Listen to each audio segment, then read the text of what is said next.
Over to Trump's law and order crackdown. 81% of Americans say crime in large cities is a major problem, and that same poll has President Trump's approval on crime at 53%.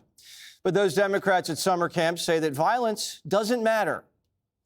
Don't take the bait in talking about migrant crime or carjackings or the things that actually don't matter to that many Americans. But about those carjackings, D.C.'s Democrat Mayor Muriel Bowser has been a thorn in Trump's side over the national troops in her city. But even she had to admit Trump's right about everything. The difference between this period, this 20-day period of this federal surge and last year represents a 87% reduction in carjackings in Washington, D.C. We know that when carjackings go down, when the use of gun goes down, when homicide or robbery go down, neighborhoods feel safer and are safer. So, Brian, in the midst of this big crime crackdown, you have one of the most heinous crimes we've ever seen, children slaughtered in a church.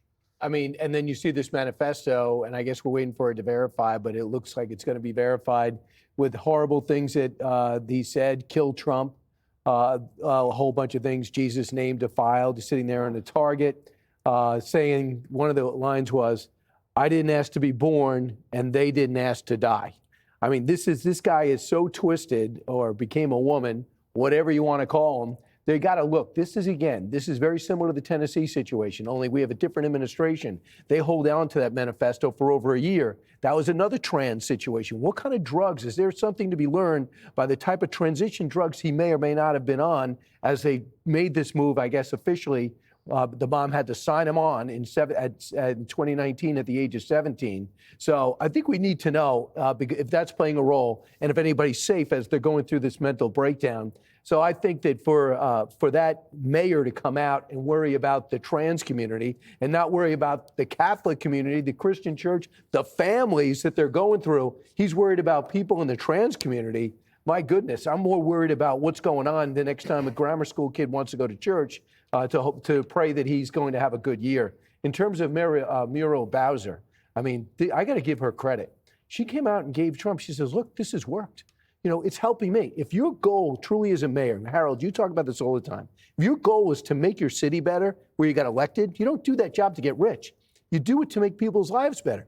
And she's saying this guy helped. And she also pointed out the sincerity that the president has in making our city safe and how well he knows this city, and talked about dealing with Susie Wiles and Pam Bondi in a positive situation. I think that Chicago, New York should take a look at this and maybe take a step back.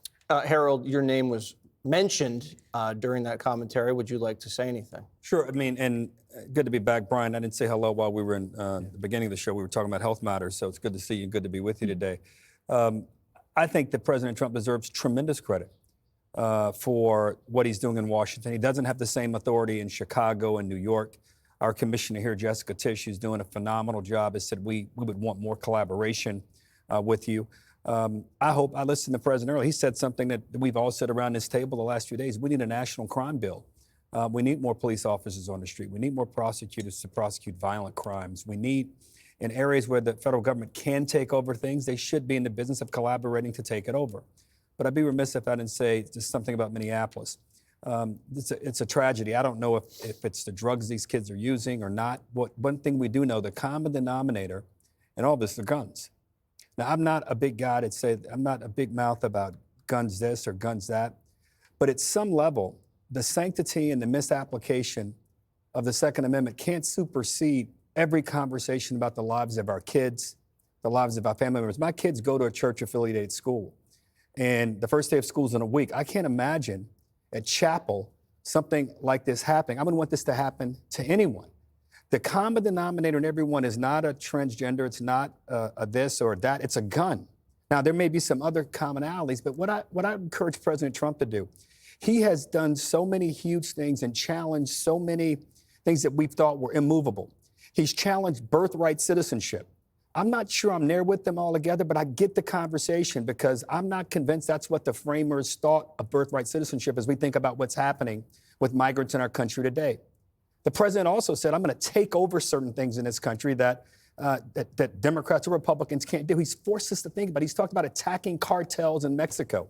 I would encourage the president to bring together gun manufacturers, munition makers, politicians, policymakers, and have a real conversation there at the White House like you do with foreign leaders about what more we can be doing to make sure that the people who should not be getting guns, like this kid, whatever he's done, whatever he did, he wanted to be or not want to be, he was mentally off.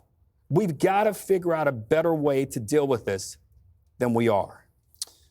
Do you think there could have been something done if someone changes their name and thinks they're another gender? Would you not have them have access to weapons? No, I think there are trans people who are stalked and they are terrorized and they worry about their own self-protection and they deserve to protect themselves. I worry about someone who has ever gone to the doctor and says, you know, I feel a little anxious. Can you prescribe me some Xanax for a plane? And then all of a sudden their name goes on some federal database. Yeah, and they can never get a weapon to defend themselves. There are plenty of laws keeping good people from buying guns and ammunition.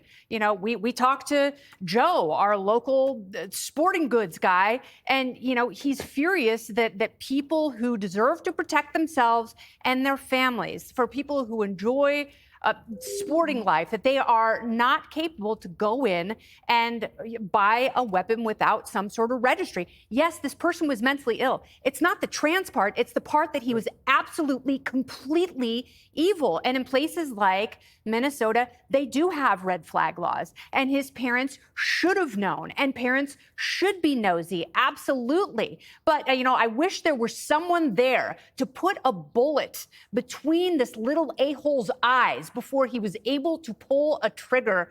The only solace I have is that when he took his own cowardly life, which he should have done in the parking lot before he got out of his car, is that he woke up in hell. That is the only comfort that I have. And taking guns away from good people who deserve self-protection, I'm sorry, it's not the answer. Kennedy, I'm not here. saying take it away. I'm saying we ought to have longer checks for things like this. I'm not even saying that people, I agree with you, people who ask for some Xanax to go on a plane or to do something, that's totally different. I'm only saying we ought to have a longer background period to investigate all these things. If it means we inconvenience someone who wants to fly, 10 people, 100 people, and we're able to prevent these kinds of things, that's all I'm saying.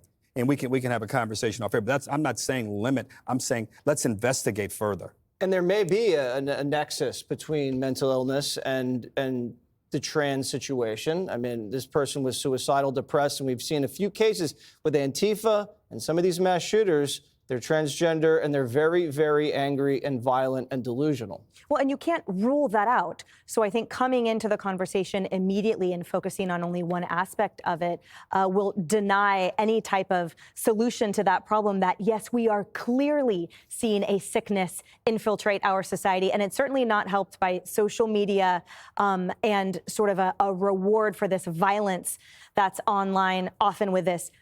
I echo everything that you say, Kennedy. So I'd like to, for a moment, focus on D.C., because immediately after this unfathomable tragedy, there were those in D.C. that sought to politicize this against President Trump, including the former press secretary for Biden.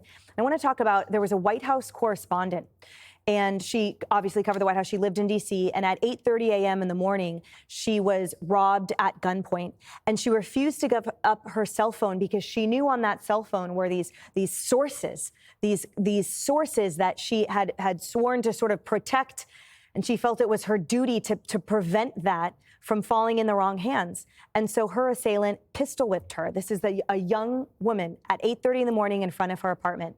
And after that, thank God she was left with her life intact. Police said they had an idea who it was. They saw him go into another apartment. And then what happened?